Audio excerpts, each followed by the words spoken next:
வணக்கம். இந்த வீடியோவில் வந்து நம்ம ஓல்டு மாடல் ஒரு 10 இயர்ஸ்க்கு முன்னாடி உள்ள இன்வெர்ட்டர் வந்து பார்க்க போகிறோம். இன்றைக்கி யூஸ் பண்ணிகிட்ருக்கோம் மைக்ரோடெக் இன்வெர்ட்டர் யூஸ் பண்ணியிருக்கோம். இது மாடல் வந்து இபி சீரிஸ் 1000 சீரிஸ் இபி. சரிங்களா? இதில் வந்து பார்த்திங்கன்னா நமக்கு என்னென்ன செக்ஷன் இருக்குன்னு ஜஸ்ட் நாலேஜாக தெரிஞ்சுக்கிறோம். இந்த ரிலே வந்து என்னென்னா சுவிட்சிங் ரிலே, ஏசி சுவிட்ச் பண்ணி கொடுக்கக்கூடியது. ஒரு டக்குன்னு இன்வெர்ட்டர் போட்டோன்னே ஒரு சவுண்டு வரும் இல்லையா, அதை சுவிட்சிங் ரிலே இது வரும். இந்த டிரான்ஸ்ஃபார்மர் வந்து கரண்ட் சென்சிங் டிரான்ஸ்ஃபார்மர். இது சென்ஸ் ஆகி ஒரு 10 வோல்ட் வரும். இதில் கூட அவுட்டில் கூட எழுதியிருப்பாங்க 10 வோல்ட்னு எழுதியிருப்பாங்க. இது கன்வெர்ட் ஆகி உள்ளே வந்தோடனே இந்த மைக்ரோ கண்ட்ரோலருக்கு வரும். வந்தோடனே ஏசி வந்துருச்சுன்னு அது தெரிஞ்சுக்கிட்டு அதுக்கப்புறம் இந்த ரிலேவை ஆன் பண்ணும். இந்த ரிலே ஆன் பண்ணோடனே அவுட்புட் வரும். இதெல்லாம் அவுட்லெட்டு. இது ஃபஸ்ட்டு நம்ம இன்புட்டு. இது ரெண்டாவது வந்து இது சுவிட்சிங் ஆகி ரிலே மூலிமா வரக்கூடிய அவுட். இது நியூட்ரல் வந்து காமன். இது நியூட்ரலு, இந்த நியூட்ரல் காமனு. இதில் வந்து பார்த்திங்கன்னா நமக்கு இந்த சுவிட்சிங் ஆகக்கூடிய அவுட்புட்டு இங்கே வரும். இந்த டிரான்ஸ்ஃபார்மர் என்னத்துக்குன்னா, இது வந்து நமக்கு இந்த பெரிய டிரான்ஸ்ஃபார்மர் ஒன்று இருக்கும்.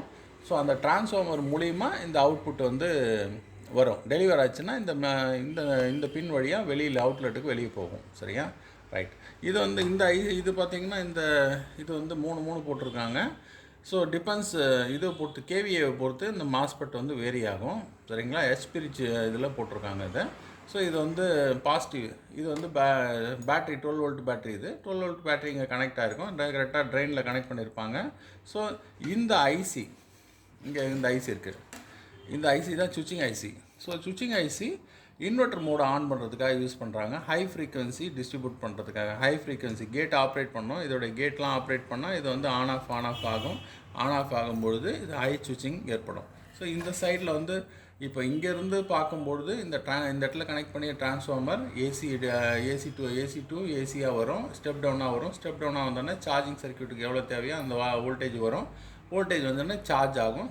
ஸோ இந்த கெப்பாசிட்டிலாம் வந்து 12 வோல்ட் சார்ஜ் பண்ணுறதுக்காக 12 வோல்ட் வச்சுக்கோம். ஸோ இப்போது இதில் இருக்கக்கூடிய 12 வோல்ட்டை வந்து நம்ம 230 வோல்ட் ஏசியாக மாற்றுறதுக்கு இந்த செக்ஷன் ஆப்ரேட் ஆகும். இது ரெண்டுத்தையுமே கண்ட்ரோல் பண்ணுறது இந்த சுவிட்சிங் ஐசி தான். சரிங்களா?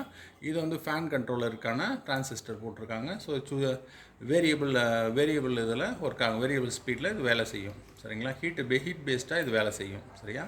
ரைட். அடுத்தது இதில் வந்து இங்கே வந்து எல்எம் சீரீஸில் ஐசி போட்டிருக்காங்க. இந்த ஐசி வந்து கம்பேரட்டர் ஐசி.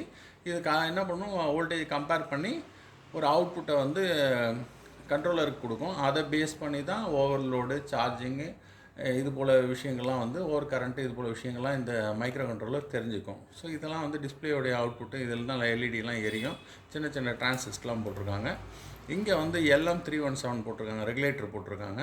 ஸோ இது வந்து அட்ஜஸ்டபிள் ரெகுலேட்டர். இந்த அட்ஜஸ்டபிள் ரெகுலேட்டர் பேஸ்டாக தான் இந்த ரிலே ஒர்க் ஆகும். ஸோ இதன் வழியாக அது கனெக்ட் ஆகும். ஸோ இந்த பார்ட் சுவிட்ச் வழியாக நம்ம அட்ஜஸ்ட்மெண்ட் பண்ணோன்னு சொன்னால் அது வேரியேஷன் ஏதாவது இருந்ததுன்னா அந்த வேரியேஷனுக்கு ஏற்றப்போ வோல்டேஜ் ரைஸ் பண்ணுறதுக்கு யூஸ்ஃபுல்லாக இருக்கும் இந்த பார்ட் சுவிட்சு. ஸோ இதுதான் வந்து மைக்ரோடெக்கோடைய EB 1000 சீரிஸோடைய இது. சரிங்களா? தேங்க்யூ.